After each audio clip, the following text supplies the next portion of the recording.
blessing to be here. First of all, as you were saying, yeah! You got some of that in there. You get some of that stank on it, right? Yeah!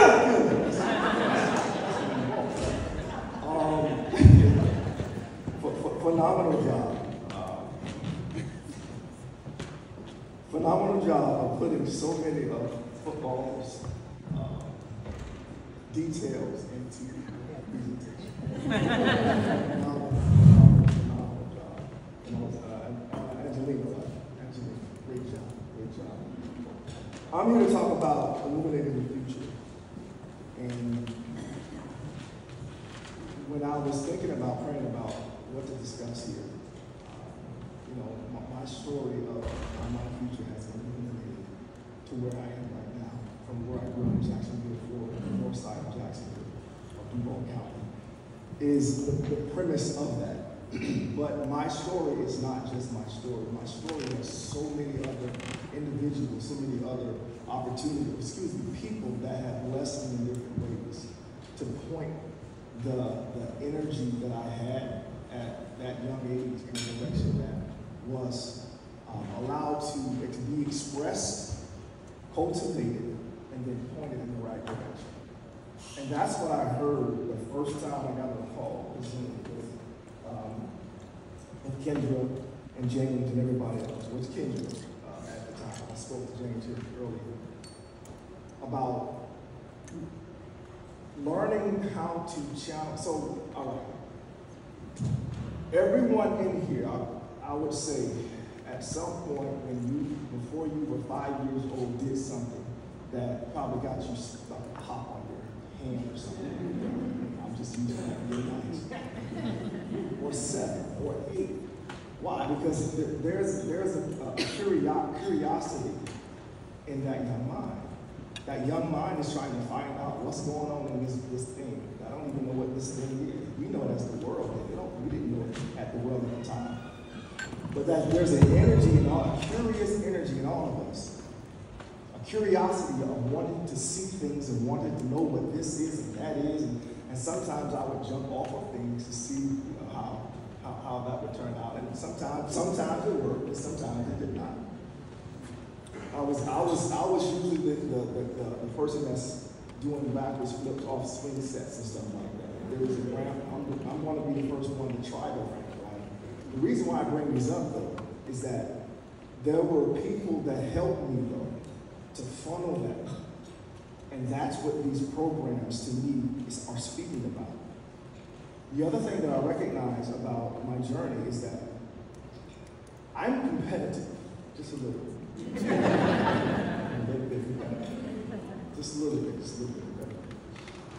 And had I not had the things in my neighborhood, which for me was sports, if I wasn't playing basketball, I was playing football. If I wasn't playing football, I dabbled in baseball. I just couldn't do it. Dabbled in it. Or it was track, or it was AAU, PAL, right, a longer season. So I was always active doing something. So there was something that I was pouring that curiosity and that energy into. So I had those outlets. But I had people, good friends of mine at the time, that did not have some of the things that I had in my household. I was blessed to have my mother and my father in the household. Well, I still have a present man in the household. And so I had some of the resources that allowed me to be able to do some of the things that some of my friends that did not have a father, a present father, especially a couple of them didn't have fathers. They couldn't do some of the things that I was able to do. From this one particular family, my friend, I'll just call him G. I'll just call him G. G was someone that would spend summers over my house. He was the middle-ish. He was the fourth child, but he had 7 siblings. He had, obviously, if he's the fourth, he had 3 brothers older than him. And And then he had him, and then he had a younger brother and a couple of sisters, younger than him. And I saw in that family, I saw some of the things that spending time or introducing or helping someone see something different allowed one of those individuals in that household go on to do something significant with their lives. And then another one, some of the other ones, his oldest brother was forever in jail. His brother under that,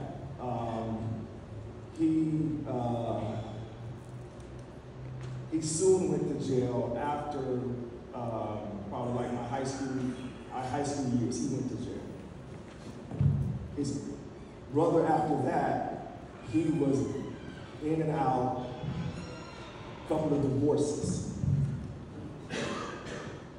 His younger brother, after we left, he got introduced into the system. So he was in jail basically for life. So all of that came from that household, but then there's one of his brothers was another one of the brothers that would come around our house. His name was Jay. So Jay, my father, was like, we would call my father Pop Eric, so Pop, he called him Pop. Because my father treated him like one of us, like one of his children. And what he began to do was pour into Jay. So Jay went on to go into the military to do something different with his life.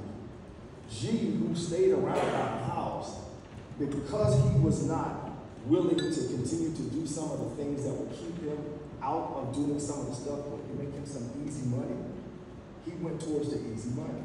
The easy money called him.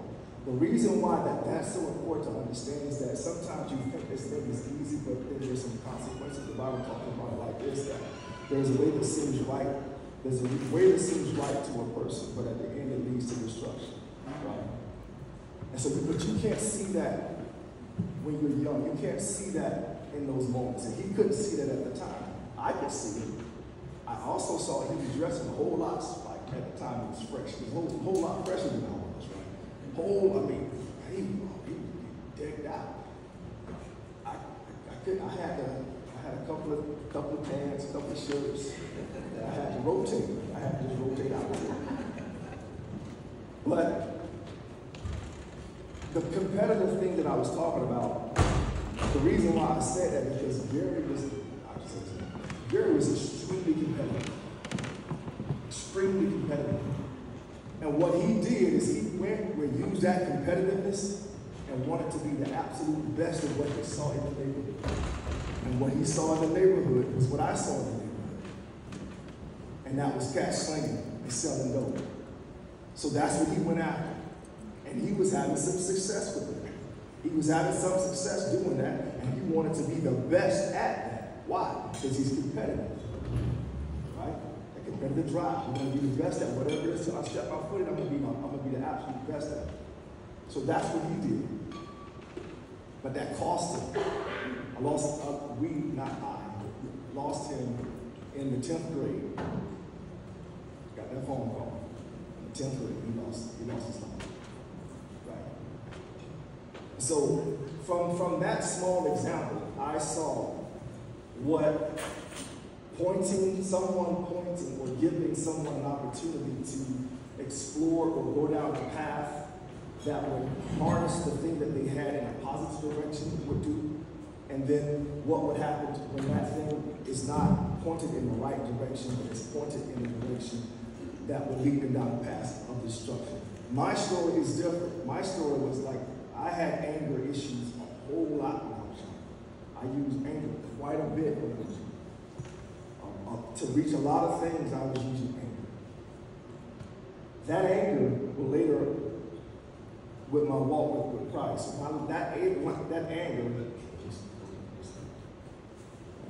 that anger then, for me, went on to help me live my life with a passion and an energy that y'all saw on the field, yes, but in life, period.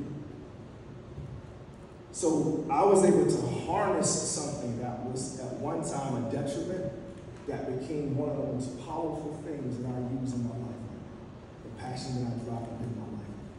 That's that passion and drive that I use now. But then it was destructive as anger. Why? Because I had not harnessed it yet. I had not harnessed it and used it in a way that would be constructive instead of destructive. That's the difference. And having the resources and the opportunities to pour myself into these athletic ventures over and over and over again helped me to ward off some of the dumb things I could have done out there in the neighborhood with some of my other friends that I also got in trouble. Those opportunities. So the opportunities that is doing right now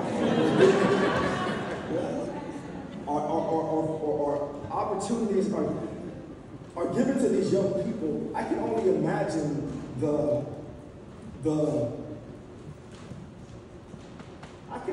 imagine the sense of hope that comes from feel like someone loves you. That they care for me enough to have me come here. James was telling me about he took, I don't know how many it was out there to California. How many? 15. Out there to California. Living in Philadelphia, one of the things that I also saying that I didn't create this. I borrowed it from somebody else and I was mine. But the world that you see around you is not the whole world. It's just the world that you see. So there's so much more out there for us. So much more. And so for them to see that opportunity, something outside of the community that possibly be something that I could potentially live in this spot. And my last story is that dynamic of those who are in this room that have the opportunity to bless this endeavor, to bless these young people. I will tell you, there's someone in this world that I will never be able to thank for the opportunity that I got. Because yes, I had my mom and dad in my household, but there's certain things that we didn't have money for. Like my dad would tell me all the time, like, I don't have no takeout. I don't have no fast food money. Like I don't have no fast food money. So going to Burger King and Taco Bell, oh man, I was like, oh yeah, we doing big things. Because my dad, we wasn't going to no fast food. It was sometimes he couldn't live too. So that's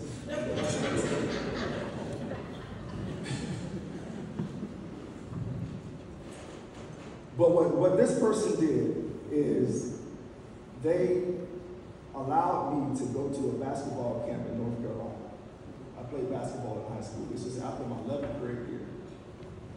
During my 11th and 12th grade year, I went to a basketball camp, FCA. And in that neighborhood, I was passing through. It was a plush neighborhood, beautiful neighborhood, gated fences and all that stuff.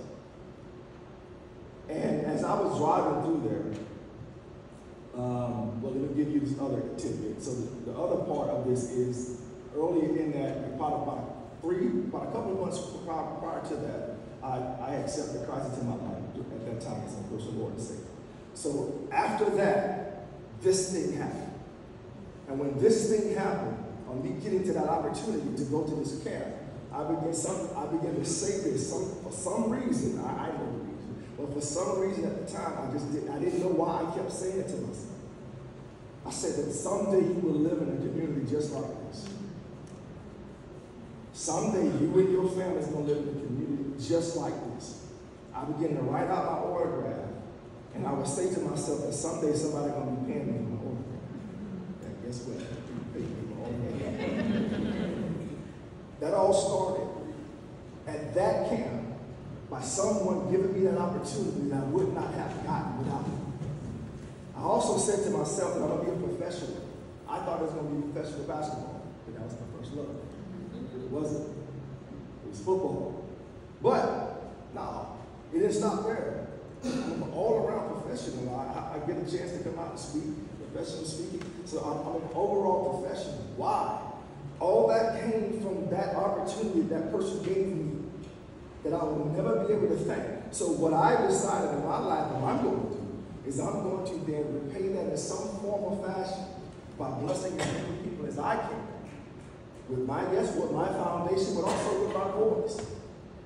If I can say something up here that would help you think about what you're about to do and what you can do with this. With this particular list here, that would have you picking a higher number that you came in to do, I would have you to then think about, again, that story that I just talked about. The story of that person blessing me with an opportunity to see this thing, to see this camp, to see that neighborhood, for me to speak to myself, and then for me to then, because with that vision, I'm going to tell y'all what that vision did for me, is that vision gave me tunnel vision. And that tunnel vision was one of the reasons I stopped hanging out with Gary.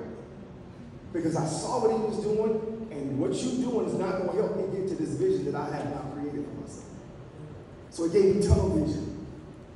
So I began to think about, so what can I do? Like, what are the things that I need to do to have myself be this professional that I want to be? Again, it wasn't football. I mean, it wasn't basketball. So okay, it was football. So what do I need to do? I need to get my grades right. My senior year, my GPA was a whopping 1.5. It wasn't become, well, it was. I was struggling. I was struggling. But I was also not taking some of the things that I needed to take seriously. But after that scholarship was taken from me, University of Florida, I wanted to be a Gator, right? When that scholarship was taken from me, I had to do something. I had to go ask someone for help. I asked my high school coach at the time, DB coach, was also the woodshop teacher, but he also was a secondary education major as well. So when he showed me how I learned. I learned different. I did not, that's why school was so hard. I hated school. I hated school. Hated it. Because they kept trying to tell me that this is how you learn, this is how you learn. And I couldn't do it. So I literally thought I was just stupid. I'm just stupid. I can't do it. But when he showed me I learned differently, it opened up an avenue for me. And why this is so important is because had I gone to Florida, I don't know how to survive there. But because under his tutelage, because he allowed me to come into his class and he tutored me, and then he showed me how I learned. And when I finally got the opportunity to go to Clemson, I graduated in 3.5 years. Right?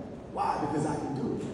And that all came from someone spending time with me, showing me what it is that I can do that I did not know that I could do. Again, another thing that yes, no. Right?